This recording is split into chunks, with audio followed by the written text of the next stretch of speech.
Ok, eh bien, bonjour à tous, bienvenue pour ce nouveau webinaire éco-conception organisé par Écosystème en partenariat avec le pôle éco-conception. Alors, pour ceux qui ne me connaissent pas, je suis Samuel Mayer, je suis le directeur du pôle éco-conception, qui est le centre d'expertise sur l'éco-conception et la performance du cycle de vie. On est soutenu par l'ADEME pour la diffusion des meilleures pratiques en développement de produits, services et environnement. Et c'est tout l'objet de ces webinaires. Et donc, c'est pour ça qu'on est associé avec Écosystème et vous le connaissez maintenant.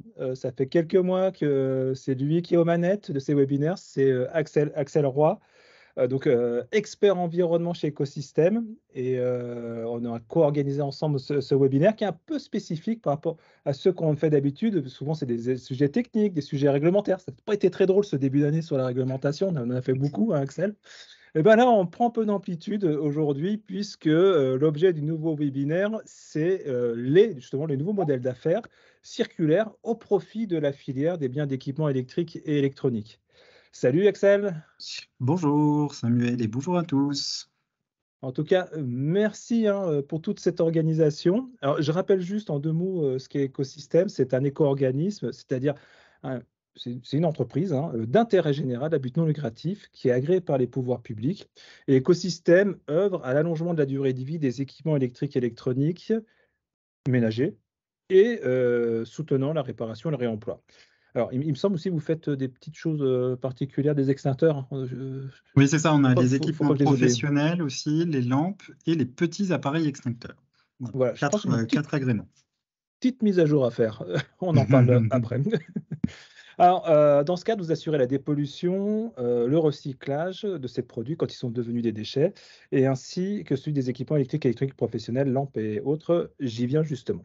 Vous fonctionnez sous le statut d'une entreprise, à mission. C'est Oui, quelque chose de relativement nouveau, je crois que ça fait, depuis l'année dernière, non? J'ai plus les oui, éléments. c'est ça, exactement. OK. Et peut-être un mot, ce qui est important, c'est votre impact, que vous avez. Alors, c'est, des éléments de 2022, mais on aime à les rappeler. Vous avez permis, d'éliminer, de gérer près d'1 273 000 tonnes, de CO2, en 2022, ce qui est, quand même quelque chose d'important. Donc on voit l'impact. Alors, je vais aller directement au programme parce qu'on a une chance, incroyable, aujourd'hui. C'est comme je dis, c'est un webinaire un peu particulier. On a un webinaire un petit peu, d'ouverture, de grande image et donc on a la chance, d'avoir, avec nous, Anne-France, Mariaché. Alors pour ceux qui la connaissent pas, s'il y en a qui la connaissent pas, c'est quand même, la personne qui a co-développé, la fresque du climat. Je pense qu'on y est on y est tous, Pas du climat, pas passés. du climat, la fresque de l'économie circulaire. Les phases de l'économie circulaire, excuse-moi, j'ai fourché. Classique. Et ouais et donc toi, tu travailles aussi dans une entreprise qui s'appelle CircleWise. Tu fais du conseil et de l'accompagnement, des organisations justement sur ces points-là. Alors je te rappelle un peu l'enjeu, parce que nous, on a un enjeu, c'est sportif. Et comme d'habitude, Axel, qui a été aux manettes, il nous a mis, enfin, il te met la pression pour une fois, c'est pas de mon côté. On a prévu de vous faire un panorama un petit peu des grands enjeux environnementaux par rapport à l'économie justement circulaire et tous ces modèles d'affaires. Et puis après, d'aller voir un petit peu dans le détail les différents types de modèles circulaires et qu'est-ce qu'ils peuvent apporter et comment les prendre en compte. Donc ça, on va te laisser la parole. On a cette chance-là. Je ne vais pas t'embêter aujourd'hui. Et puis on prendra les questions à la fin. Vous pouvez poser les questions hein, d'ores et déjà. Alors, vous avez vu, on a changé de plateforme, donc vous posez les questions dans le petit onglet questions et réponses. Ce sera plus simple et avec Axel, on essaiera de les synthétiser à la fin et de répondre au mieux. Et puis, on souhaitait aussi avoir des retours d'expérience et donc on a pu recueillir différents retours d'expérience et je les remercie hein, de l'entreprise Signify. Et puis, il est bien en partage. Et puis, je crois que Axel, tu voulais faire aussi, un petit retour d'expérience, sur, une entreprise qui avait déjà témoigné, au sein des webinaires, l'écosystème Pôle sur l'éco-conception. J'en dis pas plus, je crois qu'on est pressé par le temps et je vais laisser la parole, à Anne-France qui justement va nous expliquer tout ça et puis, vraiment je sens on a travaillé ensemble, ça va être inspirant donc, On en reparle tout à l'heure. Anne-France, je te laisse la parole. Bonjour à tous. Alors, je ne sais pas si vous avez de la chance, mais moi, je m'en ai. Donc, de venir partager ces informations. Merci Écosystème, Axel, et puis aussi Samuel pour l'invitation. Et donc, je suis ravie de venir vous parler des opportunités qu'offre l'économie circulaire. Alors, je prends un tout petit moment pour me présenter. Donc, en effet, je suis consultante. J'accompagne les démarches d'entreprise vers l'économie circulaire et les nouveaux business models, parce que l'un ne va pas sans l'autre. On aura l'occasion d'y revenir. J'ai une deuxième casquette, c'est que je suis professeure affiliée à l'ESCP Business School, au département Sustainability, avec évidemment un angle très économie circulaire. Et comme Samuel l'a précisé, je suis aussi la cofondatrice de la fresque de l'économie circulaire et je ne peux pas ne pas vous en parler, ne serait-ce que quelques secondes. Donc, c'est un atelier collectif inspiré de la fresque du climat, hein, pour ceux qui connaissent, qui permet de sensibiliser aux grands enjeux auxquels nous faisons face, et surtout de parler économie circulaire et donc des nouveaux business models. Donc, c'est un atelier extrêmement efficace et en plus sympa pour sensibiliser les salariés, mais aussi les COMEX, hein, à toutes ces grandes problématiques. Donc, n'hésitez pas à nous contacter. Alors, repenser nos modèles d'affaires. Avant de démarrer, je pense qu'il faut se poser une petite question, c'est pourquoi? Pourquoi faut-il qu'on repense nos modèles d'affaires? Et donc, c'est ce qu'on va voir très rapidement, hein, dans les prochaines minutes. Je crois qu'il ne vous a pas échappé que nous faisions face à quelques enjeux dans les décennies, voire les années à venir. Je pense évidemment au changement climatique, hein, été le plus chaud observé en France depuis toujours. Cet été, un autre grand enjeu dont on entend de plus en plus parler, c'est tout ce qui est lié à la biodiversité. Un seul chiffre là-dessus, on considère qu'on a la population des insectes en Europe a diminué de 70%. Donc, ce n'est pas quelques pouillèmes, mais bien de façon massive. Alors, c'est les abeilles, les vers de terre, mais aussi les ressources halieutiques, etc. Donc, c'est un deuxième grand enjeu auquel on fait face. Il y en a probablement un troisième, la raréfaction des ressources. Vous le vivez déjà peut-être dans votre quotidien, qu'il s'agisse des hausses de prix, des pénuries, qui soient ponctuelles ou plus importantes, dans toutes ces dimensions, hein, géopolitiques et autres. C'est probablement le troisième grand enjeu auquel on fait face. Et le dernier, peut-être l'ultime, comment pourra-t-on vivre sur notre planète à peu près tous en bonne santé et tous décemment dans les années à venir? Voilà, 4 grands enjeux qui sont ouverts devant nous et qui sont pressants. On peut en mentionner un cinquième, même si en fait il est très lié aux autres. C'est tout ce qui concerne la pollution et la toxicité, où clairement il faut qu'on fasse évoluer les choses. Un joli programme. Alors, la question est de se dire comment notre système économique, comment nos entreprises contribuent à ces 5 grands enjeux. En fait, toute notre économie, tout notre système est organisé autour de ce qu'on appelle l'économie linéaire, qu'on appelle aussi le take, make, waste. Ça mérite d'être très clair, hein. En gros, pour créer de la valeur économique, notre économie, on utilise des ressources qu'on va transformer, utiliser et jeter. Alors, on pourrait même le simplifier avec ce petit graphe que j'aime bien, hein. On voit, en échelle de temps, on va prendre des ressources toujours de plus en plus pour générer de plus en plus de déchets. Alors, bien sûr, c'est réducteur, mais néanmoins, c'est la base de notre système économique. Je prends des ressources, je les transforme en déchets.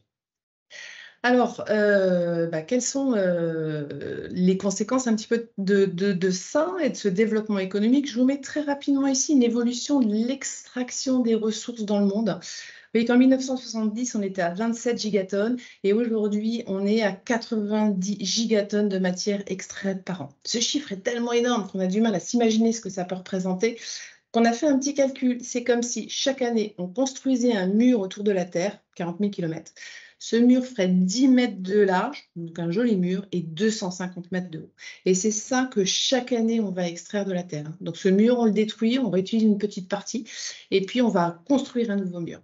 Les prévisions montrent que si nous continuons sur le même rythme, dans 2050, on extraira 180 gigatonnes.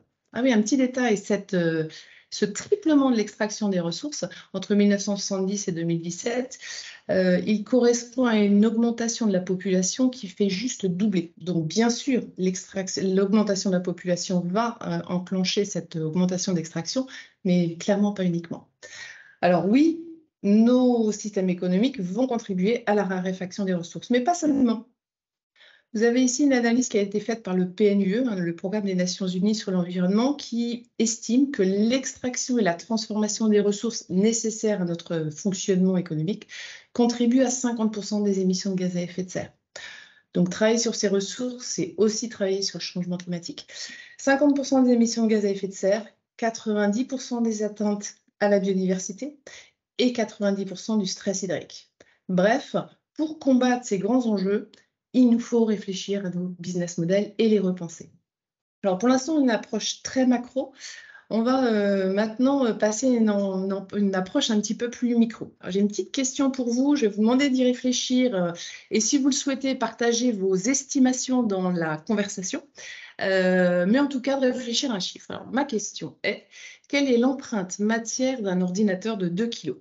Empreinte matière, c'est la quantité de matière qu'il a fallu mobiliser sur toute la chaîne, depuis le tout début jusqu'à la production de l'ordinateur. Alors, sur cet ordinateur de 2 kg, quelle est cette empreinte matière? Est-ce que c'est 20? Est-ce que c'est 100? Est-ce que c'est 200? Est-ce que c'est plus? Donc, vous pouvez répondre à la conversation. En tout cas, dans votre tête, choisissez un chiffre. Deuxième petite question, peut-être un petit peu plus facile. Quelle proportion de Français changent de téléphone alors qu'il fonctionne encore? Alors, je vais tout de suite répondre à celle-ci. J'imagine que ça vous parle, hein, c'est 90% des Français qui changent de téléphone. Donc, on voit bien une extraction, et je vais y revenir, qui va déclencher une consommation de très courte durée.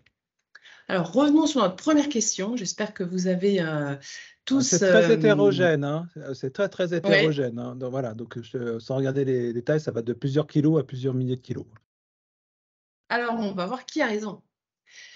Alors, vous avez ici, pour notre fameux ordinateur de 2 kg, les estimations de quantité qu'il a fallu mobiliser. Donc, en gros, la bonne réponse, c'est 1000 kg. Donc, un fois 500 de 200 kg, j'ai dû utiliser 1000 kg de matière, 800 kg de matière première et de l'énergie avec 240 kg. Vous noterez l'empreinte eau, hein, qui n'est pas inclus dans notre empreinte matière, et aussi la quantité de produits chimiques par rapport à ça. Donc, ce chiffre de fois 500, ce rapport entre le poids d'un produit et son empreinte est évidemment variable selon le type de produit que l'on fait. Mais ce qu'il faut garder en tête, hein, c'est je jette un ordinateur de 2 kg, je jette en fait 500 kg de matière, enfin 1000 kg pardon, de matière, comme nous avons pu le voir. Et ça, évidemment, en tant que consommateur, on a beaucoup de mal à le voir, et d'où notre propension à jeter nos produits plus facilement. Très globalement, j'espère que vous avez mieux anticipé les raisons pour lesquelles nous devons repenser nos business models pour sortir de ce système qui est délétère au niveau de notre planète. Une autre façon de présenter le système linéaire, le système dans lequel on vit actuellement, est basé sur un modèle qu'on appelle la Value Hill, donc la montagne ou la colline de la valeur que je vous représente ici, et qui va nous aider à comprendre comment repenser nos business models. Ce que ce modèle dit, c'est qu'en fait, pour créer de la valeur économique, on a besoin d'extraire des ressources, de les transformer, de les assembler, bref, d'en faire un produit, de le distribuer. Et donc, sur cette première partie, la phase de préusage, ce premier pilier, on va créer de la valeur. Notre ressource va gagner en valeur et elle va donc grimper sur cette colline. Ensuite, on a une phase d'usage où la valeur de notre produit va rester relativement stable. Mais on le voit, cette valeur est très courte, hein. N'oublions pas qu'il a fallu des milliards d'années pour créer les ressources auxquelles nous faisons appel. Et donc, notre durée d'usage est très, très courte par rapport à ça. Et puis, notre consommateur ou notre client ne veut plus de son produit. Et donc, va s'en débarrasser. Et dans un système linéaire, se débarrasser d'un produit va dire mettre en décharge, hein, ou en centre technique d'enfouissement, ou au mieux incinérer, avec certains problèmes sur lesquels on pourra revenir. Mais en tout cas, on voit une destruction massive de la valeur de cette ressource sur ce système. Et donc, tout notre système fonctionne comme ça, avec un effet pervers. Comme nous sommes dans la recherche de toujours créer plus de valeur économique, hein, et c'est bien naturel d'avoir ces réflexes-là, on a un effet induit qui va vers la course au volume. Comme je veux créer de nouveau la valeur, j'ai intérêt à réduire la phase d'usage d'une façon ou d'une autre pour pouvoir renouveler mon produit. Et on rentre dans un cercle parfaitement vicieux dans lequel on est. Et malheureusement, aujourd'hui, notre système linéaire est principalement basé sur ces organisations-là. Alors, nos enjeux, c'est quoi? C'est de faire face à ces grands challenges des décennies et des années à venir, donc de réduire l'utilisation de nos ressources et de réduire les impacts. Et néanmoins, bien sûr, de garantir, de maintenir la pérennité de l'entreprise. Alors, quand je parle de pérennité, je parle de la pérennité de l'entreprise sur 2 axes. Bien sûr, une pérennité financière, il faut maintenir les emplois, maintenir les investissements, et il n'y a rien de critiquable dans cet élément-là. Mais c'est aussi la pérennité face aux évolutions. Donc, c'est adapter l'entreprise au monde qui vient, qui va être un des grands enjeux à venir et qui montre l'importance de se poser des questions sur son business model. Alors, on y vient. Quel nouveau business model? Quel nouveau modèle d'affaires? On va reprendre notre petite pyramide de la valeur et on va voir comment, en circularité, dans un monde circulaire, elle va agir. Alors, première chose, sur la phase de pré-usage, la phase qui souvent est dans vos mains, si vous êtes industriel, distributeur, metteur sur le marché, la phase de pré-usage. Première chose qu'on va faire, ce premier pilier sur lequel on va travailler, ça va être de dire, on va essayer de réduire la consommation des ressources et réduire les impacts. Comment? On y revient et il y a plein de choses à faire là-dessus. Mais ce n'est pas fini, ce n'est pas la seule chose. On va aussi travailler sur le deuxième pilier de l'usage. Au lieu d'avoir une durée de vie très courte, on va essayer d'allonger la durée de vie de notre produit. Comment? Je suis sûre que vous avez plein d'idées, on va redétailler. Et ça, bien sûr, ça va nous permettre de maintenir, de conserver la valeur de notre produit. Mais ce n'est pas tout, on va aller un petit peu plus loin. On va aussi se poser des questions, alors qu'on a schématisé ici, avec ces petites icônes. Et là encore, j'ai une petite question pour vous. La question est la suivante, je vous demande d'y réfléchir. Quelle est la durée pendant laquelle une perceuse est en marche sur sa durée de vie? Prenez une bonne perceuse qui va durer 10 ans. À votre avis, sur cette période de 10 ans, chez un citoyen lambda, combien de temps cette perceuse va être en marche? 3 mois, 3 semaines, 3 jours? Je vous laisse réfléchir à ces notions-là. Alors, il y a des analyses. Ça discute dans le chat. N'hésitez pas à regarder le chat. Il y en a qui s'expriment sur ce point-là. Alors, bien évidemment, il y a des grands bricoleurs parmi vous et bravo à vous si vous êtes grands bricoleurs, mais en tout cas, la moyenne montre que la durée pendant laquelle une perceuse en marche sur tout son cycle de vie tourne autour de 13 minutes.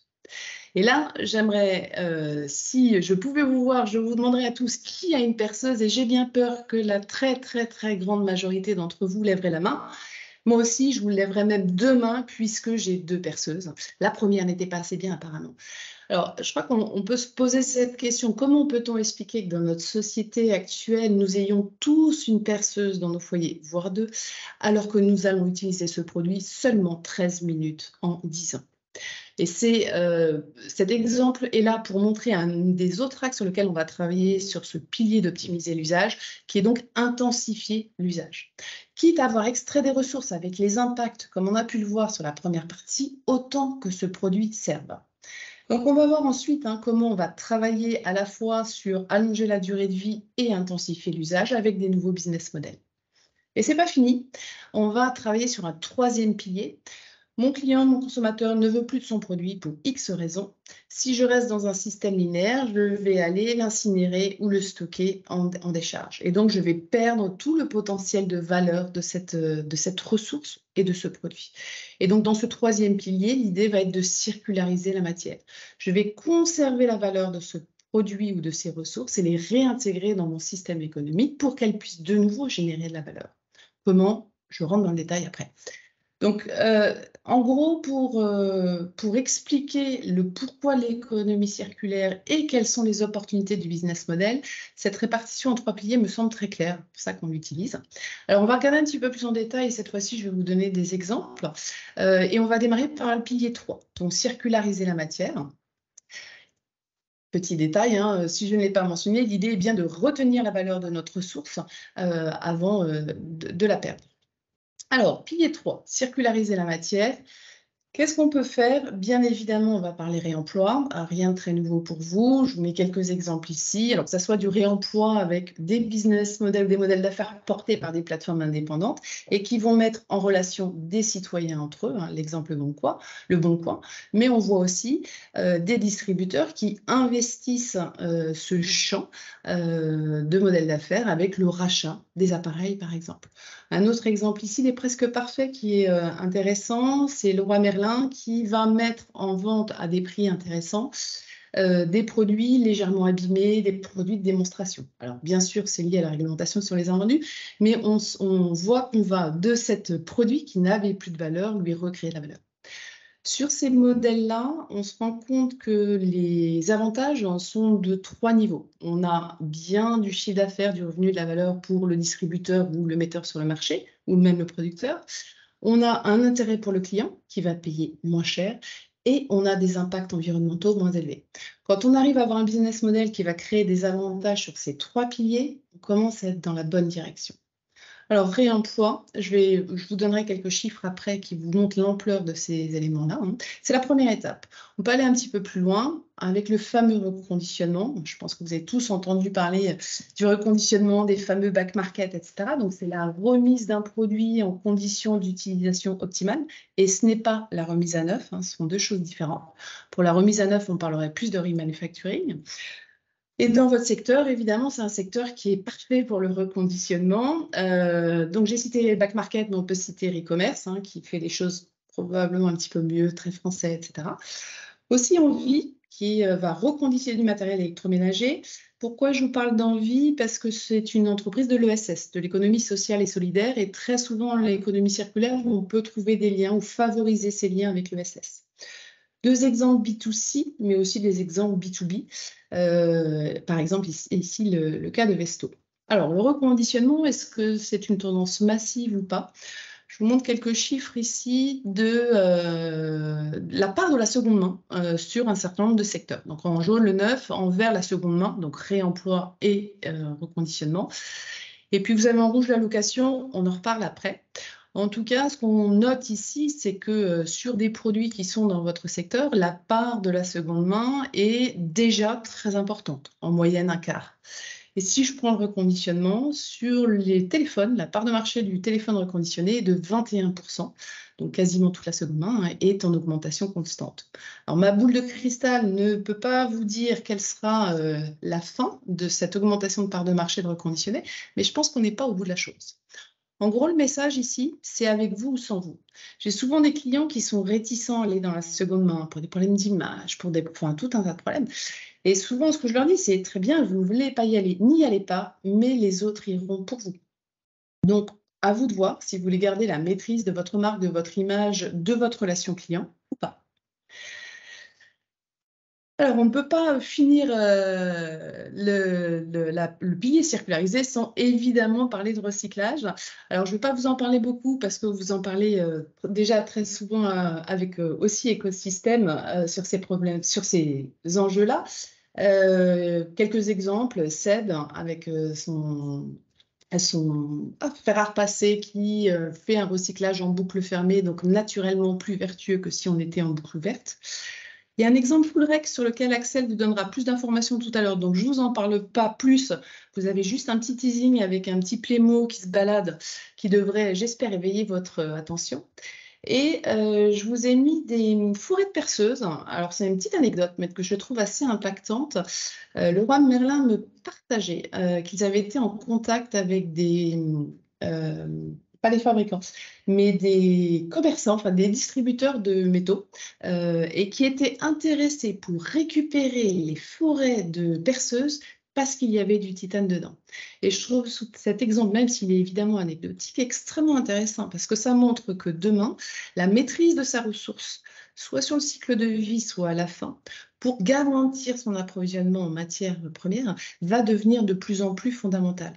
Donc, on va avoir des industriels distributeurs qui vont devoir investir cette fin de vie pour garder la maîtrise de la ressource et pouvoir continuer à vivre. Quelque chose qui n'était pas naturellement chez nous. Alors, on a très rapidement balayé le pilier circularisé en voyant qu'il y avait différents niveaux d'action. Avant de passer au pilier 2, on va reprendre cette hiérarchie qu'on propose de respecter. Vous connaissez probablement les 3 R, hein, réduire, réutiliser, recycler. Ici, ils sont un peu plus développés. On a aussi la règle des 10 R, des 15 R. Chacun va de sa propre règle, mais je vais juste vous prendre celle-ci en détaillant dans le réutiliser les grands niveaux. Il y a le réemploi pur, la seconde main, l'occasion qui est le premier niveau. Le reconditionnement qui va être après parce qu'il y a un petit peu plus d'impact environnementaux, parce qu'il va falloir que je remette, que je change certaines pièces d'usure, voilà, mais je garde un potentiel. Puis la dernière étape, ça serait la récupération du composant. Dans cette hiérarchie qui est proposée là, un des principes de base, c'est bien de préserver la valeur de la ressource le plus longtemps possible. Pourquoi préserver la valeur de la ressource? Pour avoir un potentiel économique derrière. Donc, à garder en tête cette petite hiérarchie. Je vous mets rapidement ici 2 exemples sur la récupération des pièces. Hein. Donc, vous avez ici Planète Repère qui propose des pièces détachées d'occasion. Alors, ça a toujours été le cas dans l'automobile, mais en tout cas, dans votre secteur, c'est en train de se développer. Et puis, un autre exemple que je trouve intéressant, Common, qui est une coopérative qui fait de la location de téléphones et de PC pour les particuliers et pour les entreprises, qui a une offre Frankenphone. C'est-à-dire qu'ils vont récupérer des composants de certains téléphones qui ne sont plus en état de marche ou qui leur sont rendus pour créer un nouveau téléphone, d'où le nom Frankenphone. Alors bien sûr, c'est anecdotique, mais ça montre l'importance de conserver l'accès à ces ressources de fin de vie pour pouvoir régénérer de l'activité par rapport à ça. Alors ça, c'est souvent le pilier le plus connu de l'économie circulaire, hein, c'est gérer la fin de vie des produits. On va voir qu'il y a plein d'autres opportunités sur la suite. Alors, en préusage, qu'est-ce qu'on a? Vous vous souvenez, 2 sous-piliers, allonger la durée de vie, et puis alors, pour allonger la durée de vie, bien sûr, on pense à la réparation.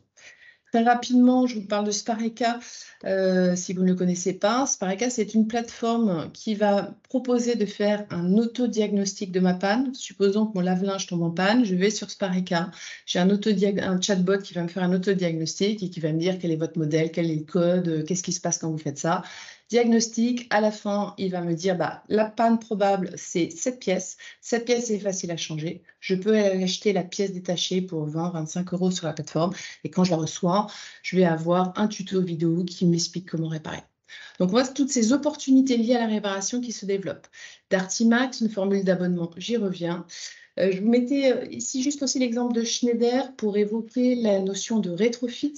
Donc, le rétrofit va être l'amélioration des caractéristiques techniques d'un produit sans le changer. On pense tous au rétrofit dans le secteur des mobilités où on va passer une voiture thermique en voiture électrique, mais ça marche aussi sur d'autres produits. Donc, réparation, rétrofit sont les 2 actions principales sur cet allongement de la durée de vie. Et puis, on va travailler sur intensifier l'usage. Vous vous souvenez probablement de notre exemple de la perceuse. Alors, plusieurs moyens d'y travailler. Des plateformes de consommation collaborative où les citoyens vont se prêter les appareils entre eux de façon gratuite ou payante. Hein. Et puis, bien sûr, pour les distributeurs et industriels, des solutions de location. C'est l'exemple Seb qui est connu. Un exemple très intéressant sur lequel vous aurez un témoignage tout à l'heure, donc je ne vous en dis pas plus, donc c'est Signify ou Philips Lighting. Et une initiative géniale, les billets en commun, moi j'adore, dont vous allez apprendre beaucoup de choses. Donc un gros potentiel sur la location. Alors la location, ce n'est en fait que le premier niveau de ce qu'on appelle plus globalement l'économie de l'usage ou l'économie de la fonctionnalité. Et ce qu'on voit aujourd'hui, c'est 2 grosses tendances sur cette économie de la fonctionnalité. La première tendance, c'est le développement massif de l'économie de l'abonnement. Je vous mets ici un exemple de Leroy Merlin qui vient de lancer une initiative sur un magasin, je crois début septembre, hein, où vous allez pouvoir louer votre outil sur un jour, un week-end, ça c'est pas très nouveau, mais surtout en abonnement. Je vais pouvoir louer 5 outils pour 5 € par mois. C'est un test, ils testent ce modèle d'affaires pour pouvoir ajuster la façon dont ils vont le faire. L'exemple le plus connu, c'est Decathlon, hein, qui a lancé cette offre, pareil, de façon limitée géographiquement, hein, pour tester. Un forfait, vous payez 25 €, vous avez accès à 400 € de matériel par mois. enfin 400 € de matériel, pardon. Et vous pouvez changer autant de fois que vous voulez dans le mois. Si vous êtes une famille avec 2 enfants qui a la très mauvaise idée de grandir et de changer d'avis sur leur sport préféré toutes les 5 minutes, bah, financièrement, vous ne pouvez pas suivre. Alors qu'avec cet abonnement-là, vous pouvez le faire. Donc, on retrouve ici un business model qui va avoir des avantages pour Decathlon, revenus, clients fidélisés, augmentation de la valeur dégagée par produit, un avantage économique, un avantage pour le client qui peut accéder à plus de sport qu'il n'aurait pu le faire, et évidemment une réduction environnementale massive des impacts environnementaux. Si vous n'êtes pas encore convaincu par la notion le business model, le modèle d'affaires de l'abonnement, je vous mets juste cette petite phrase. Pour preuve, depuis 10 ans, l'économie de l'abonnement a cru 4,6 fois plus vite que l'économie traditionnelle et devrait représenter un marché de 1,5 trillion d'euros en 2025. Donc, c'est vraiment le modèle d'affaires qui est en train de se développer. Il n'est pas simple à mettre forcément en place, mais il y a vraiment un potentiel énorme. Ça, c'était la première tendance. La deuxième tendance qu'on voit, c'est pour dépasser juste la location, c'est ce qu'on va appeler l'économie de la performance. Je vous mets un petit exemple ici. Vous vendez vous vendez des vélos elliptiques. Le client arrive, veut un vélo elliptique, va le récupérer, va en faire 3 fois et puis va se décourager et le vélo elliptique va dormir dans un garage pendant 3 ans. C'est très souvent comme ça. Or, en fait, quand le client vient dans votre magasin et dit « je veux un vélo elliptique », en fait, ce qu'il veut, c'est une remise en forme, une perte de poids, enfin bref, il a un besoin particulier. Donc, l'idée, c'est de construire là-dessus. Plutôt que de vendre un produit, ça va être comment je peux satisfaire vos besoins. Donc là, évidemment, la location va être une partie de la réponse, mais ça ne va pas changer fondamentalement le problème. Donc, l'idée, ça va être de réfléchir sur ce besoin et de dire « moi, industriel, metteur sur le marché, distributeur, je vais me débrouiller pour satisfaire vraiment le vrai besoin de ce client. Et donc, outre le fait de lui mettre à disposition un vélo elliptique, je vais lui faire un programme, je vais lui proposer des séances de coaching, je vais lui faire une app de suivi. Et puis, au bout de 2 mois, si je vois que le vélo ne lui correspond pas, je ne vais plus lui proposer un vélo, mais des haltères et par rapport à ça. Donc, on voit comment on passe de je vends un produit à je vends un usage à je vends la performance. Et ces business models-là sont extrêmement puissants. Alors, je vais très vite passer. Donc, voilà sur le pilier 2. Je vais sur le pilier 1 en économie circulaire. Il y a beaucoup d'actions à faire sur le pilier 1. Je ne vais en détailler qu'une que vous connaissez. Donc, je vais juste présenter quelques exemples intéressants. On va parler de l'éco-conception. Donc, dans les modèles d'affaires typiques de l'économie circulaire, il y a celui qu'on appelle circular input, tout simplement. Donc, c'est avoir des intrants circulaires. Donc, utiliser des matières recyclées, des matières premières secondaires. Quelques exemples ici, Electrolux. Aujourd'hui, un réfrigérateur fabriqué avec 70% de plastique recyclé, c'est bien, mais c'est clairement pas suffisant. Demain, c'est 100% des composants recyclés ou réutilisés. Donc ça, c'était un axe sur lequel vous êtes probablement déjà beaucoup à travailler et qui est intéressant. C'est pas seulement ça. Ça peut être aussi d'autres pistes. Je ne vais pas toutes les détailler, mais l'exemple Fairphone est intéressant. Un téléphone parfaitement modulaire sur lequel je peux moi-même, individu citoyen qui n'y connaît rien et qui n'est pas doué, changer la batterie, acheter une nouvelle caméra. L'exemple Ryobi, lui, je trouve est assez intéressant. Ryobi propose des appareils dont la batterie est utilisable sur différents appareils. Alors, un impact environnemental réduit. Plutôt que d'acheter 3 appareils avec 3 batteries, je vais pouvoir acheter 3 appareils avec une batterie. Donc, j'ai un impact environnemental. J'ai un impact intéressant pour le citoyen parce qu'il va payer moins cher puisqu'il achète qu'une batterie. Et puis, un intérêt pour Ryobi aussi. Fidélisation du client. Si j'ai un appareil Ryobi avec une batterie Ryobi, je vais avoir tendance à acheter le 2e appareil Ryobi pour aller là-dedans. Voilà, donc sur l'éco-conception, il y a avoir des intrants recyclés, mais pas uniquement, de proposer des choses là-dessus. La dernière piste qu'on peut mentionner ici, c'est la réflexion sur l'offre. Je vais vous citer 2 exemples. Alors, un qui n'est pas dans votre secteur, le laboratoire Expanscience, qui décide d'arrêter la commercialisation des lingettes, les lingettes Mustela. Si certains d'entre vous ont des jeunes, vous devez la connaître. Alors que ça représente 20% de leur chiffre d'affaires et que c'est le produit phare de leur produit. Mais ils considèrent que ce n'est pas future fit, ce n'est pas compatible avec le monde de demain. Donc, il y a une décision managériale, stratégique d'arrêter ça. peut aussi citer l'exemple de Forclaz, qui est une filiale de Decathlon, hein, qui décide de supprimer à terme, bien sûr pas tout de suite, c'est pas du jour au lendemain, on va pas mettre l'entreprise à risque, hein, mais qui réfléchit comment supprimer la gamme des premiers prix, la gamme 100, hein, des premiers prix, parce qu'elle n'est pas compatible avec toutes ces opérations de réparabilité, de réemploi, de reconditionnement. Donc on voit jusqu'où se peut remonter ces décisions. Voilà, c'est un rapide panorama des idées d'action et de modèles d'affaires qui peuvent être développés dans le monde de demain. Alors, si je récapitule, pilier 1, on est sur les intrants circulaires et l'éco-conception. Pilier 2, je vais tout faire pour allonger la durée de vie. Je peux travailler sur l'économie collaborative et l'économie de la fonctionnalité. Pilier 3, je circularise. Ce qui est intéressant de remarquer, c'est que dans nos business models traditionnels, je fabrique, je vends et c'est fini. Bien sûr, j'ai un peu de maintenance, un peu de SAV, mais ça reste très minoritaire et je ne mine pas beaucoup d'énergie. Dans ces nouveaux business models de l'économie circulaire, en fait, on vient investir tout le cycle de vie de notre produit, ce qui va nous permettre aussi de mieux le connaître, de mieux le contrôler et notamment contrôler les ressources à la fin de vie. Alors bien sûr, ces 5 business models sont génériques, hein, on peut les coupler, c'est pas forcément séparé. Et pourquoi pas en inventer d'autres, mais ce sont les 5 archétypes de nouveaux business models circulaires. Alors, j'entends, sans l'entendre réellement, j'entends certainement, oui, mais quid de la rentabilité? Qu'est-ce qui se passe avec vos histoires de nouveaux modèles d'affaires? Alors, pour répondre à cette question, en tout cas, élargir la réflexion sur cette question, je mets ici l'analyse qui a été faite sur le secteur automobile, hein, donc, pas vraiment votre secteur, mais qui fonctionne en fait dans tous les secteurs. Qu'est-ce que ça nous dit? Que dans un monde avec une faible circularité, le monde dans lequel on est aujourd'hui, on retrouve ici les 3 piliers dont on a parlé, hein, le pré-use, le use et le post-use. Eh bien, le potentiel de création de profit par voiture, il est surtout sur la vente. Je fabrique, je vends, c'est là où je gagne de l'argent. Alors, la partie usage, pas grand-chose, la fin de vie non plus.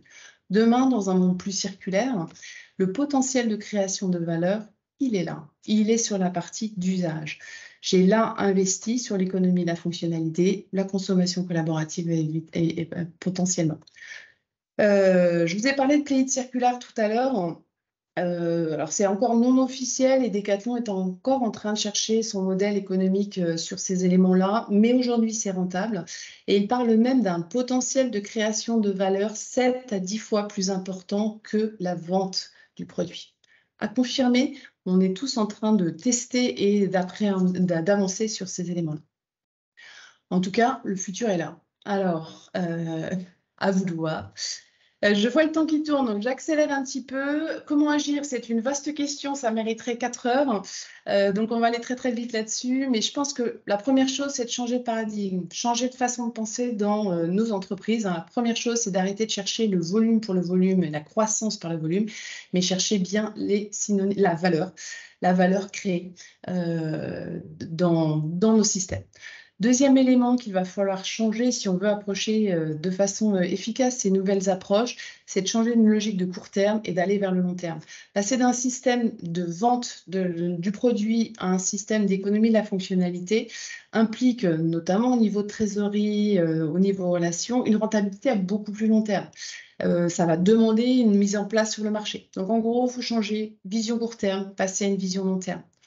On peut aussi mentionner que dans un monde linéaire, on est dans une approche très compétitive. Dans un monde circulaire, on va être beaucoup plus dans le coopératif. Coopération au sein de sa chaîne de valeur, mais aussi coopération probablement avec ses collègues, avec ses concurrents.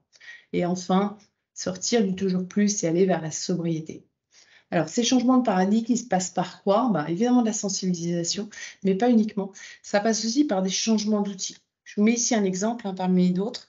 Si vous définissez votre modèle d'affaires en utilisant les templates classiques, on va rester dans les mêmes modes de pensée. Vous avez ici un exemple du Business Model Canvas, qui est le template que tout le monde utilise pour définir son business model. À aucun moment, on vous parle d'impact, ni sociaux, ni environnementaux. Alors, pourquoi pas utiliser des nouveaux outils. Je vous en mets un ici de Circulab, il y en a d'autres, mais celui-là, il est très bien, qui va vous forcer à vous poser les bonnes questions sur vos ressources, sur vos impacts positifs, sur vos impacts négatifs. Et ça se passe sur tous les outils. C'est aussi les indicateurs qu'il va falloir changer. Et bien sûr, utiliser des outils d'éco-conception, de life cycle analysis, d'analyse du cycle de vie, etc. Donc, ça oblige à ça. Si j'ai 3 mots de fin à vous indiquer sur comment agir, c'est démarrer. Démarrer maintenant, tester, tester. On a tous à apprendre comment ça va fonctionner demain et aujourd'hui, il n'y a pas de recette toute faite, mais tester pour mieux comprendre. Pensez service, service, service, service et essayer de découpler votre business model des produits et de la ressource. Et enfin, utiliser les data.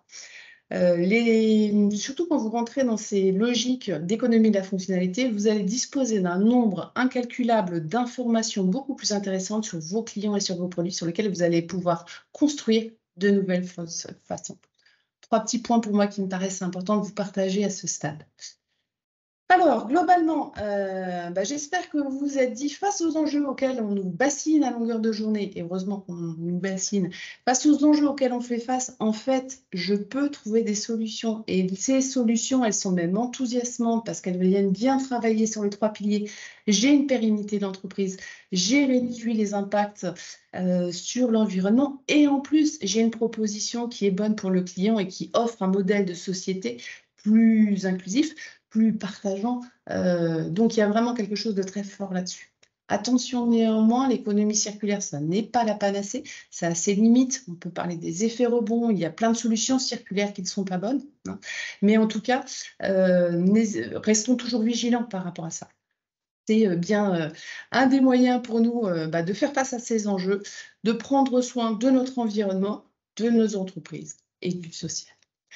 J'ai accéléré un petit peu sur la fin, mais j'espère que je suis dans le timing à peu près. J'espère que ça vous a intéressé. Merci.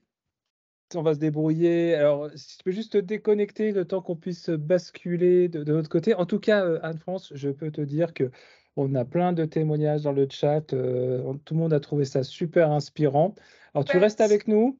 Alors, Bien sûr. et comme d'habitude, on part sur le sprint. C'est toujours un peu à la bourre. Et donc, l'idée, c'était quand même de voir un petit peu des retours d'expérience et des témoignages. Et donc, je vais laisser la main à Axel sur ce point-là, puisque c'est quand même, on a choisi des entreprises, et on leur remercie pour leurs témoignages, de la filière électrotechnique, on va dire. Et on va regarder, ça va étayer un petit peu tous les propos qui ont été faits auparavant. Donc, Axel, enlève bien le micro avant de commencer, et je te laisse la main sur cette partie-là. Super, merci beaucoup. Moi, du coup, je ne vais pas épiloguer parce qu'on est un petit peu en retard, comme d'habitude, vous commencez à nous connaître. Donc, on va tous... Micro. Pardon, C'est on pas va tout de pour vous, suite... Oui, c'est bon, c'est il y a eu un revenu. petit souci. OK. Ouais. On va tout de suite commencer avec le premier témoignage du coup de Signify. Samuel, je te laisse me couper si ça ne fonctionne pas. Bonjour à tous, je suis Bertrand Charlet, directeur commercial système et services Office Industrie Healthcare.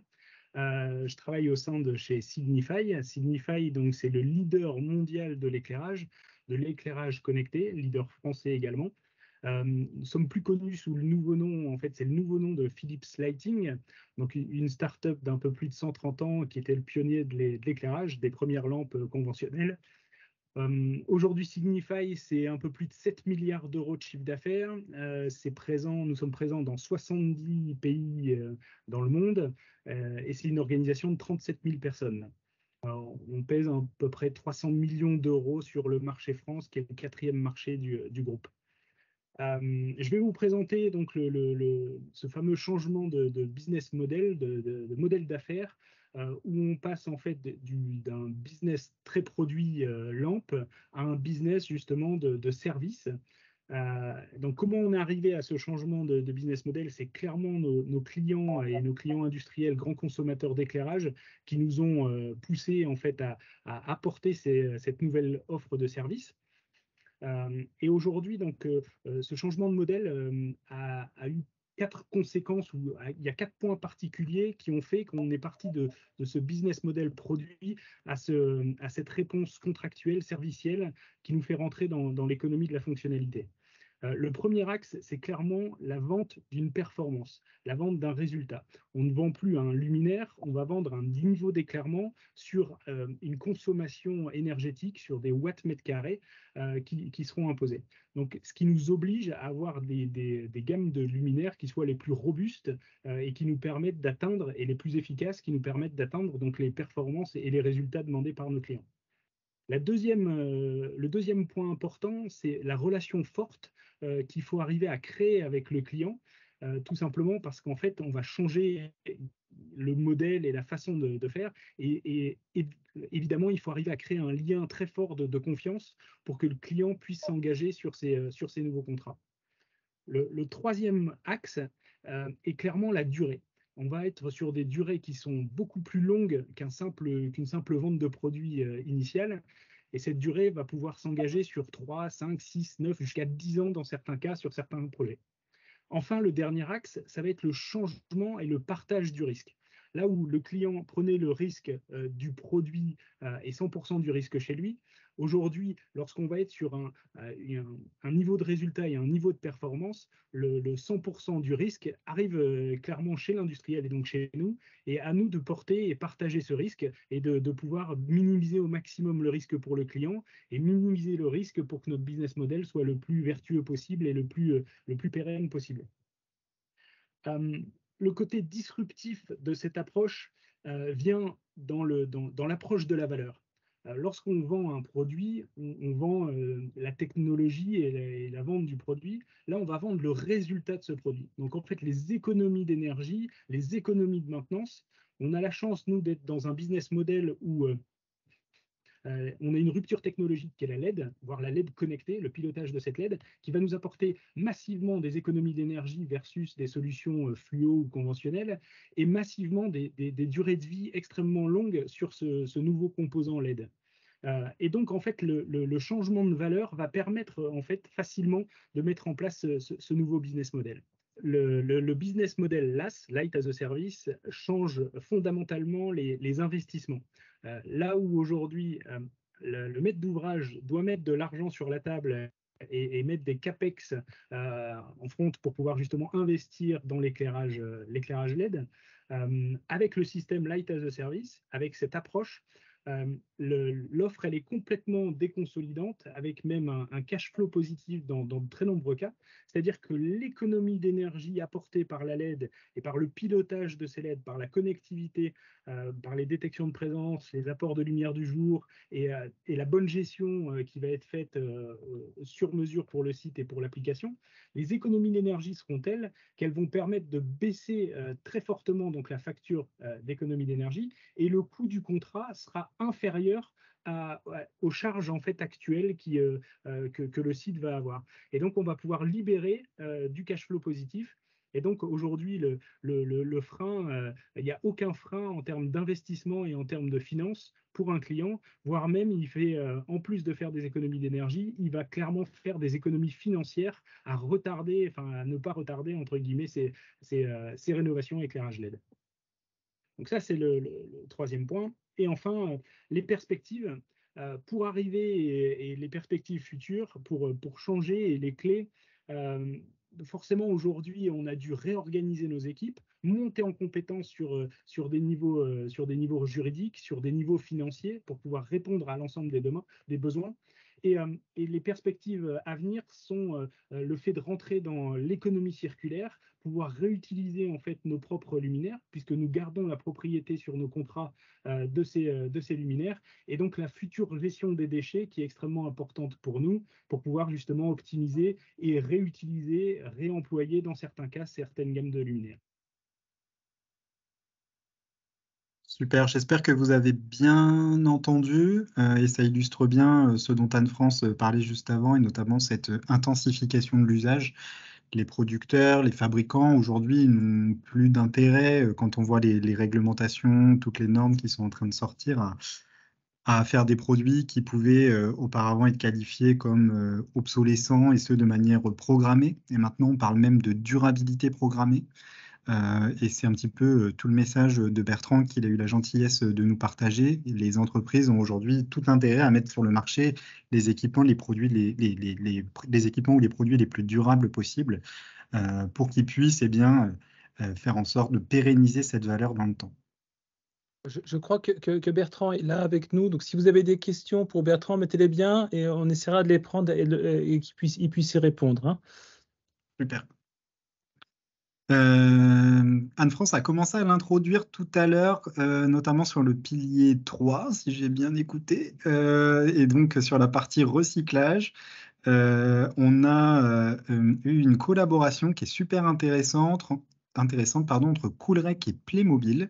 Donc Coolrec qui est un régénérateur de plastique qui est basé plutôt côté Benelux et également avec des sites en France. Donc Béné France plutôt, il n'y a pas de luxe. Et l'entreprise Playmobil qui est également l'un de nos producteurs sur la partie jouets. Ils ont travaillé ensemble pour recycler des vieux frigos, et notamment l'intérieur des vieux frigos qui est bien souvent en polystyrène, pour avoir des petites fractions plastiques qui sont devenues des petits flocons, des flakes comme on les appelle, qui sont ensuite devenus des compounds prêts à être extrudés et modelés dans les usines de Playmobil pour faire de magnifiques petits jouets que vous avez vu passer peut-être, donc la gamme de produits qui s'appelle Wiltopia, donc qui est très, très satisfaisante, très intéressante selon le panel constitué de mes enfants, par exemple. Cette gamme de produits est avec des tons très pastels, très, très jolis, très dans l'air du temps, et qui est donc fait à partir de matières recyclées et à partir donc de déchets. C'est-à-dire que Coolrec et Playmobil ont travaillé ensemble pour avoir une spécification de la matière qui corresponde aux exigences en termes de sécurité, de toxicité, etc., conformes aux normes jouets qui sont à peu près celles qui sont les plus exigeantes sur le marché.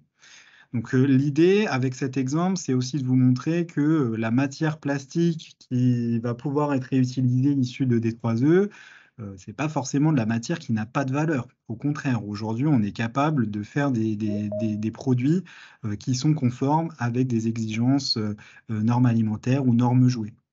Donc, n'hésitez pas en tout cas à nous solliciter si vous voulez travailler sur cette boucle de circularité, sur une partie de ces modèles d'affaires pour pouvoir travailler ensemble et vous mettre en relation avec les bons régénérateurs de plastique sur les bonnes matières. Et on a tout un tas de webinaires sur le sujet qui sont déjà à disposition, donc n'hésitez pas à les consulter. On voulait partager un dernier témoignage avec vous qui est de Yann Lemoine des biens en commun et non des biens en partage, Samuel, et donc qui amène à réfléchir à de nouvelles façons de créer, partager et capter la valeur. Donc on a recueilli le témoignage de Yann qu'on a très modestement accompagné sur un petit bout de son aventure. Et on voulait qu'il puisse vous expliquer en quoi consistait sa solution et sa vision dans ces nouveaux modèles d'affaires. Bonjour tout le monde, Yann Lemoine, je suis le fondateur de Biens en commun. On est une entreprise de l'économie sociale et solidaire qui proposons un service de location d'équipements du quotidien via des casiers connectés qu'on installe dans les lieux de vie et une application qui permet leur location. Comment j'en suis venu à lancer les biens en commun? Disons que je considère que le système actuel va dans le mur d'un point de vue environnemental. Je pense qu'il faut réduire assez drastiquement la production, en tout cas dans nos pays occidentaux. Mais en parallèle, je pense qu'il est trop tôt pour s'attendre à ce que les gens aillent vers la sobriété. Et puis de toute façon, le modèle macroéconomique ne permet pas la sobriété. Il faut le changer, ça c'est un programme politique. Donc ce n'est pas du ressort d'un entrepreneur. L'entrepreneur que je me suis dit, tiens, faut réduire la production, réduire la consommation, c'est compliqué, donc le partage fait sens. Mais le partage, il faut encore que les gens aient un intérêt, leur donner envie. Moi, le premier, j'ai acheté mon aspirateur quand j'ai emménagé il y a 4 ans. Et j'en suis venu à me dire que les vélos en libre-service avaient parfaitement fonctionné, avaient permis de démocratiser, d'universaliser, de massifier le partage de vélos. Et est-ce qu'on ne pourrait pas faire la même chose avec les équipements du quotidien, c'est-à-dire l'électroménager, la cuisine, le bricolage, etc. Donc, d'où l'idée de mettre à la location du matériel dans des casiers connectés qu'on installe dans les lieux de vie, les résidences, les entreprises, les commerces, les bibliothèques, etc. Et les utilisateurs ont une application qui leur permet de réserver ces équipements. L'idée, c'est vraiment de proposer une alternative désirable, comme j'ai dit, donc apporter les avantages de la propriété, la garantie de trouver l'équipement que vous cherchez, la disponibilité 24/24, 7 jours sur 7, l'ultra proximité, l'autonomie, le bon fonctionnement. Les avantages d'un service, c'est nous qui gérons tous les biens en commun, on achète le matériel, on le met à disposition, on l'entretient, on répare, on remplace et on fait la gestion utilisateur. Et donc, in fine, pour les habitants, les utilisateurs, les utilisatrices, il n'y a plus que les avantages du partage sans les inconvénients. Les avantages du partage, c'est quoi? C'est accès à plus de matériel de meilleure qualité pour moins cher, tout en se désencombrant, moins de place chez soi et en n'ayant pas à gérer l'achat, charge mentale, et la réparation, le remplacement. Et donc, parce que les gens ont un intérêt individuel, on peut espérer que demain, ça ne va pas se faire du jour au lendemain, il y a un changement d'habitude, un temps de déséquipement, mais dans 2, 3, 4, 5 ans, on est réussi au sein d'un immeuble, au sein d'une entreprise, au sein d'un quartier, à embarquer 50, 60, 70, 80% des habitants sur la location et donc avoir un impact environnemental significatif, avoir un impact social, on démocratise l'accès à des équipements de qualité.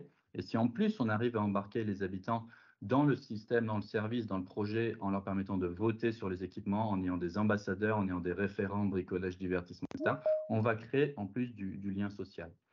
Voilà pour la théorie. Aujourd'hui, où est-ce qu'on en est? On a une dizaine de déploiements.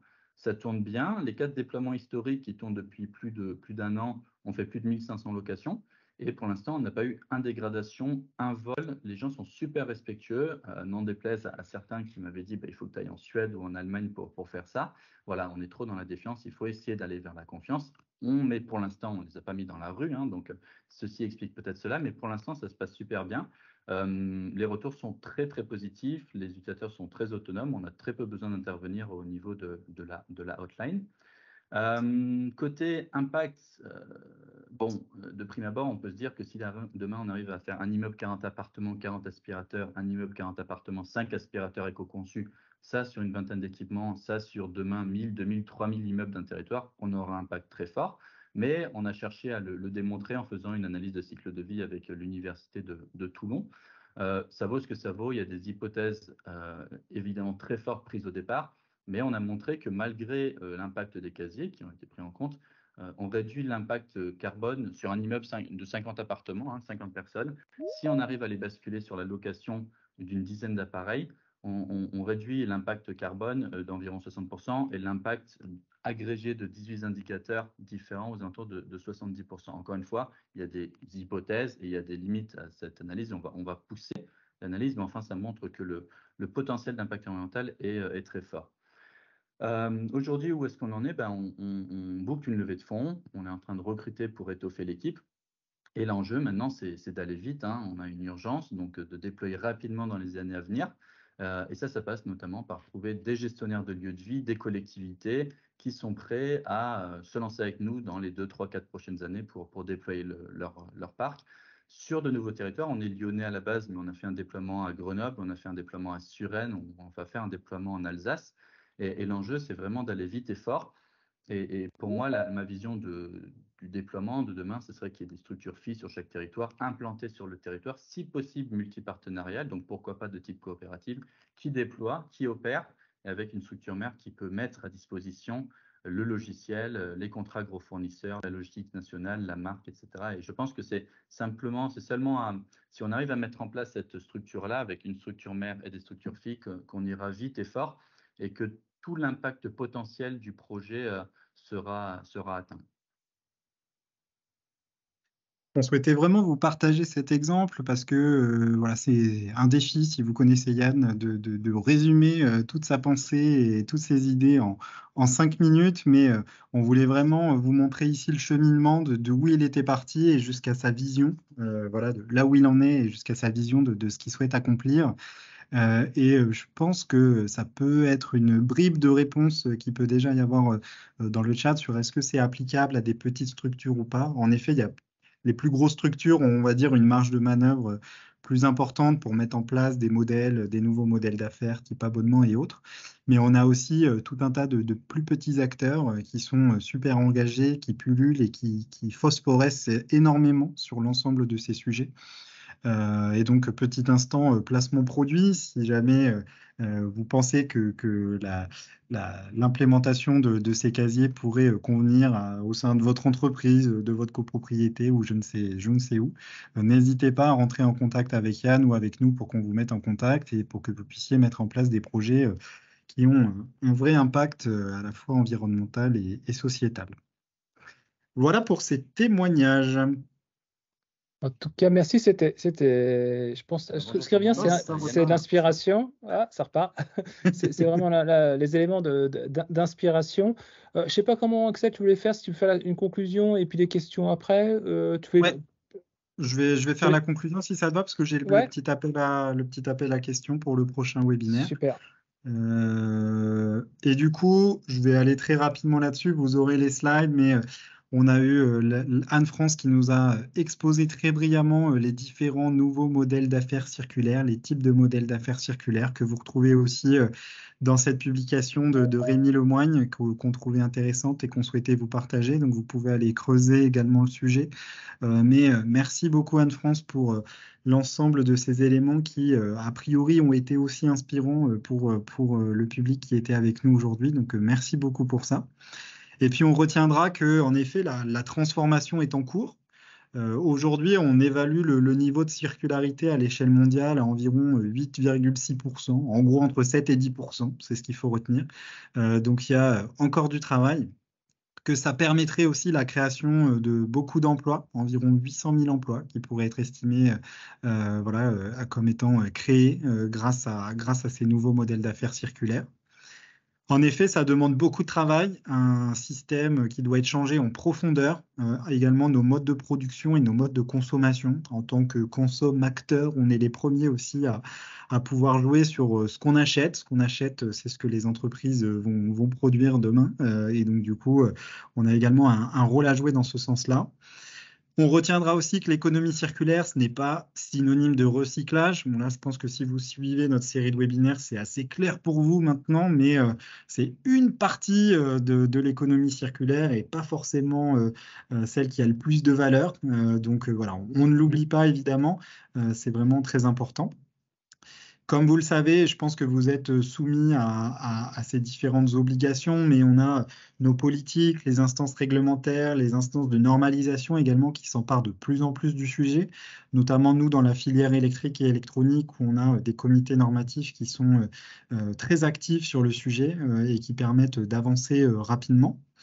Et puis, on n'y arrivera pas tout seul. Donc, on va essayer d'éviter le triangle de l'inaction et les différents acteurs que nous sommes tous, entreprises, consultants, éco-organismes, associations, écoles, universités, consommateurs, évidemment, sont en marche vers cette économie circulaire et ce, dans tous les secteurs d'activité. Et donc, on a plus parlé de la filière électrique et électronique aujourd'hui, mais n'oubliez pas que c'est aussi le cas dans tous vos autres achats du quotidien. Juste un petit preview du prochain épisode où on va vous donner la parole. Donc, ce prochain épisode est intitulé « Les experts d'écosystème vous écoutent et vous répondent » avec ou pas. questions. On va essayer en tout cas. Toutes vos questions sur l'éco-conception pour la deuxième et fin de vie des équipements électriques et électroniques, le recyclage et la réglementation des D3E.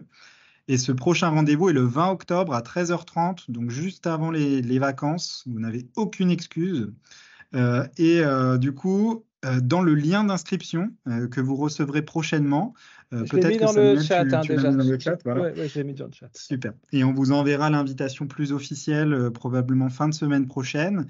Vous avez dans le lien d'inscription des questions à nous poser. Et en fait, c'est vous qui allez monter le webinaire en fonction des retours que vous allez nous faire.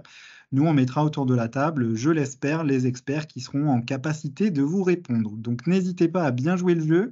S'il y a des points que vous souhaitez approfondir ou des sujets qu'on n'a jamais creusés sur lesquels vous souhaiteriez avoir de l'information, à vous de jouer. C'est le moment de poser toutes vos questions et on vous écoute pour monter le prochain webinaire, du coup, le 20 octobre à 13h30. Vraiment, on compte sur vous parce que si on n'a pas les questions, ça va être super compliqué. Oui, voilà. Exactement. Voilà. Donc, on y reviendra. Donc, vous avez le lien, posez bien vos questions. Et justement, je pense qu'on arrive à la séance de questions. Peut-être, si tu peux enlever le partage d'écran, ça me permettra d'avoir Anne-France. Alors, je sais qu'on avait Bertrand Charlet qui était aussi en ligne. Si tu peux donner la main, Maëline, à Bertrand, qui faisait témoignage pour Signify, s'il veut nous rejoindre. J'ai pas vu Yann. J'étais pas sûr de pouvoir venir. Mais à vérifier, si Yann t'es là, tu me fais un petit message, je te fais rentrer dans la boucle. Alors, Anne-France, bon, c'était dithyrambique, hein, tout le monde était super content, super inspirant, on verra tous les éléments de commentaires. Et il y a quand même aussi des questions, même si des exemples qu'a présenté Axel, finalement, répondent partiellement. Mais c'est vrai qu'on a eu des exemples de grandes entreprises, soit en B2B, on va parler de Decathlon, etc. Comment tu vois, toi, en fait, la perspective de l'intégration de cette nouvelle boucle de création de valeur, finalement, auprès alors des ETI, bon, pourquoi pas, mais des PME, TPE, est-ce que tu as des exemples, des témoignages? Comment tu vois les choses là-dessus? Les premiers acteurs dans ce secteur-là, ça a d'abord été les petites entreprises, parce que les grandes entreprises, elles n'avaient pas envie d'y aller. Donc, c'est plutôt aujourd'hui, on voit un rattrapage par les grands de ces solutions qui existent depuis plus longtemps. Donc, il y a de la place pour tout le monde, parce que forcément, faire bouger une grosse entreprise, c'est compliqué. Et puis, on l'a bien vu, ça vient changer tous les paradigmes, notamment les indicateurs. Donc, quand une entreprise est gérée par les indicateurs et qu'on vient les chatouiller, c'est compliqué. Donc, je pense qu'il y a encore vraiment de la place pour tout le monde. Par contre, je pense que les grands s'y mettent. Donc, c'est maintenant qu'il faut y aller. Parce qu'ils vont prendre la place si les autres n'y vont pas. Mais franchement, il n'y a aucune raison. Au contraire, c'est plutôt assez facile à mettre en place. Enfin, après, ça dépend de quelle action, quel modèle circulaire on met en place, hein. Mais aujourd'hui, il y a encore de la place pour les petits, très, très clairement. Et justement, un peu dans les trucs, les trucs et astuces, dans l'ensemble des projets que tu peux accompagner, comment tu vois la définition du prix de l'usage? C'est pas simple à Non, comparer c'est pas ça. du produit neuf, en sachant que des fois, tu as des produits neufs qui ne sont pas chers, mono-usage, et d'autres plus chers. Est-ce que tu vois des choses, des stratégies qui se Alors, définissent c'est là-dessus? des très, très grandes questions que tout le monde a. En fait, ma réponse, ça va être une réponse un peu de Normand, c'est de dire qu'il faut tester. Faut tester. Après, suivant les produits, on peut avoir des règles ou démarrer sur des règles en disant à partir de 5 usages, si j'ai 5 usages dans telle période de temps, je préfère acheter que réduire. Donc, c'est un petit peu ça qu'il faut aller affouiller avec les clients. C'est comment ils utilisent leurs produits, quelles sont leurs perceptions par rapport à ça. Donc ça, c'est la première partie, c'est est-ce que j'achète ou est-ce que j'achète pas. Et puis l'autre axe sur lequel on va travailler, c'est quel service en plus je fais. C'est-à-dire que c'est vraiment l'intérêt, je trouve, de cette première chose, c'est la location. Mais là, je vais toujours me confronter à cette réflexion, oui, mais je préfère acheter parce que, etc. Si j'arrive à passer dans une approche où je viens non plus remplacer un produit par une location, mais créer un service différenciant et apporter de la valeur, et ben là, je suis sortie de ces réflexions-là. Donc, c'est tout l'enjeu, il est là. Et c'est vraiment d'aller vers l'économie de la performance, l'économie de la vraie fonctionnalité avec de la valeur ajoutée. Et justement, quand tu parlais à un moment donné d'emploi, de création d'emplois, donc on a des questions sur la création d'emplois nets de valeur.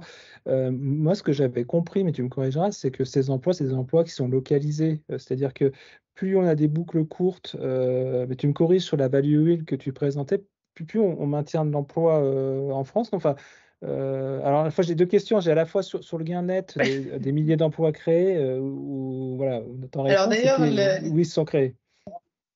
l'étude qu'a citée Axel sur les 800 000 emplois, pour moi, elle est assez réductrice parce qu'on est encore très dans réparation et recyclage, en gros. Et si on a cette approche plus globale sur l'économie circulaire, bah, c'est beaucoup plus que ça, parce que l'idée, c'est quand même de transformer tout notre système économique. Et bien sûr qu'il va impliquer plus de réparateurs, plus de services, donc de l'emploi local. Donc, mais on fait avec ce qu'on a, hein. C'est la seule, je suis d'accord avec toi, Axel, c'est la seule étude qui existe aujourd'hui, donc on l'a fait. Mais pour moi, elle est fondamentalement supérieure. Donc ça, c'est le nombre d'emplois. Et en effet, tous ces emplois-là vont être des emplois techniques, donc à valeur ajoutée, hein. C'est pas uniquement des boulots au SMIC, non délocalisables, parce que le service, il se fait ici, et pérennes. Donc ça, c'est quand même pas mal pour notre économie. Après, je suis peut-être iconoclaste, mais je pense qu'il faut relocaliser et privilégier le local, évidemment. Mais je pense que notre responsabilité, alors je suis peut-être très idéaliste, mais notre responsabilité sur notre planète n'est pas de se renfermer et de se protéger. Donc oui, relocalisons quand on peut, quand ça fait du sens, quand c'est important, mais ça ne veut pas dire ça. Pour moi, ça ne doit pas se faire au détriment d'autres pays. Donc il y a aussi des moyens de travailler en économie circulaire et de promouvoir ces valeurs avec ses fournisseurs. Donc ça aussi, c'est faisable.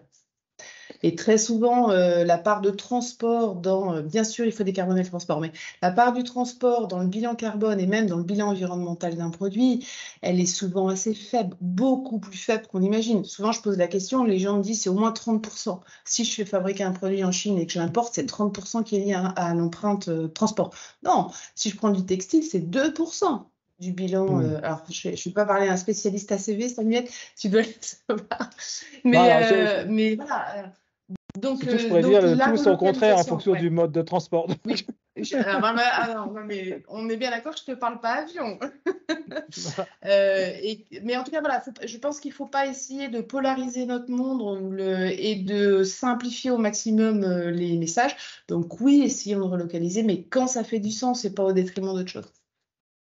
Et d'ailleurs, je me permets juste de rebondir là-dessus, c'est que je fais un petit teasing aussi pour nos adhérents, notamment. On travaille beaucoup actuellement sur des thématiques autour des achats et notamment des achats circulaires. Donc, on essaie de vous préparer du contenu aussi pour que justement vous soyez en capacité d'intégrer de l'économie circulaire dans vos pratiques d'achat. Donc, on n'est pas du tout prêt pour l'instant à vous présenter quoi que ce soit, mais ça mature bien de notre côté. On essaie de vous préparer guides et méthodos pour justement traiter ce pilier achat, comme on peut l'avoir dans la petite roue de l'ADEME pour ceux qui sont familiers avec le schéma, pour intégrer également ce pilier achat dans nos démarches d'économie circulaire, dans la relation fabricant-distributeur, etc. Donc, on travaille aussi là-dessus en ce moment. En tout cas, on parlait d'experts pour le prochain webinaire. N'hésitez pas à poser des questions. Parce que malgré tout, je l'ai vu, il y a un nouvel expert qu'on viendra faire témoigner sur ce sujet-là chez Écosystème. On ne vous en dit pas plus, on revient là-dessus. L'équipe s'agrandit. Je vois le temps qui passe. J'avais peut-être une question de synthèse à Anne-France. Comment tu vois les choses, toi, qui est un petit peu l'historique, etc. Est-ce que tu sens une accélération? Est-ce que tu sens que on est encore dans l'expectation, dans un moment où c'est des précurseurs? On parlait de Decathlon, de machin. Enfin, on parle souvent de beaucoup d'exemples qui sont existants. Comment tu sens la dynamique aujourd'hui à date? Alors, clairement, c'est tiré par des précurseurs, des gens qui, ont une direction convaincue, qui est courageuse par rapport à ça, clairement. Il y a les précurseurs, mais néanmoins, je pense qu'il y a les très rationnels et peut-être un peu moins convaincus qui commencent à avoir peur de se dire si j'y vais pas, qu'est-ce qui va se passer? Je l'ai un peu cité sur la seconde main, c'est de dire, je l'ai partagé, moi j'ai des clients qui me disent non, problème d'image, problème de prix, c'est pas le même client, machin, enfin j'ai tous les arguments du monde, etc. Et vraiment, si c'est pas eux qui le font, c'est quelqu'un d'autre. Et donc ils vont perdre le contrôle de leur image, de leurs produits, de leurs ressources, de leurs clients. Du coup, ces arguments-là, qui s'ils ne sont pas venus, s'ils n'ont pas porté leurs fruits par conviction de l'urgence environnementale auquel on fait face, eh bien, c'est ça qui va venir les tirer. Maintenant, j'ai un peu peur qu'on ait une polarisation extrême, quand on voit par exemple le succès de Chine, donc la ultra fast fashion. Donc, on a et des marques qui vont vraiment travailler dans une mode éthique et durable, et puis une polarisation à l'extrême où on va faire du n'importe quoi. Et là, ces tendances-là, les deux fonctionnent ensemble. Polarisation aux extrêmes qui n'est pas forcément bonne, et en même temps, un rattrapage des retardataires, c'est beaucoup dire, mais de ceux qui ont eu un peu de retard à l'allumage, qui commencent à dire « Ah ben si, finalement, il faut qu'on y aille ». Et après, pour ne pas cacher, tous les exemples dont j'ai pu vous citer, on est encore dans du test, mais tous les tests sont plutôt extrêmement positifs. Et puis, il faut que le client, le consommateur, accepte. Je veux dire, moi, extrêmement convaincue, j'ai encore des fois, je me dis, oh, ben non, je ne veux pas le louer, c'est trop cher. Enfin, voilà, c'est des réflexes aussi que j'ai à changer dans mon mode de consommation, d'accepter d'aller faire ça. Et ça prendra du temps. Mais plus on attend, plus ça sera difficile. Donc, allez-y. Je synthétise, donc plutôt optimiste, mais ça freine encore un peu, donc il faut quand même axer la démarche. Écoute, Anne-France, merci beaucoup. En tout cas, pour ceux que ça intéresse, on vous a mis le lien sur la fresque d'économie circulaire, et je le dis bien, parce que j'ai fait quelques gaffes, semble-t-il, aujourd'hui. Pas beaucoup pris la parole, mais ça m'a suffi. Voilà. Et puis après, tu accompagnes en direct avec CircleWise, si j'arrive à te dire comme il faut. Donc n'hésitez pas, si vous avez besoin des coordonnées, on reroutera, il n'y a pas de souci. Et votre objectif maintenant, c'est de vous inscrire au prochain et surtout de nous mettre les questions, qu'on puisse le préparer. Ne faites pas ça l'avant-veille parce que ça va être un peu compliqué pour nous à organiser. Axel, un petit mot? Eh ben, merci beaucoup à tous. Merci mille fois, Anne-France, de nous avoir fait Avec partager plaisir. ton expérience, ton expertise et tes propos super inspirants. Moi, j'ai eu la chance de participer à une de tes fresques et voilà, c'était super. Donc, merci mille fois. Et puis pour toutes les personnes qui nous écoutent, il n'y a plus qu'un. Hein. J'espère que ça vous a bien inspiré. Et puis nous, en tant qu'éco-organisme, on est là pour vous aider, catalyser des relations, voilà, vous mettre en contact avec telle ou telle personne, et puis essayer de travailler ensemble sur ces sujets en toute collaboration. Donc voilà, au plaisir de rééchanger avec vous sur tous ces sujets. Et puis on se retrouve du coup le 20 octobre avec toutes vos fantastiques questions. Et les réponses, j'espère. Et on remercie nos amis québécois qui sont venus aujourd'hui, qui ont été très actifs sur le chat. Voilà, donc n'hésitez pas à venir nous voir et puis peut-être qu'on essaiera de vous faire témoigner sur certains points. Voilà. Allez, merci à toutes et tous Merci. et je vous souhaite Merci un à bon tous. week-end et on se retrouve le 20. Au revoir. Merci. Au revoir, à bientôt.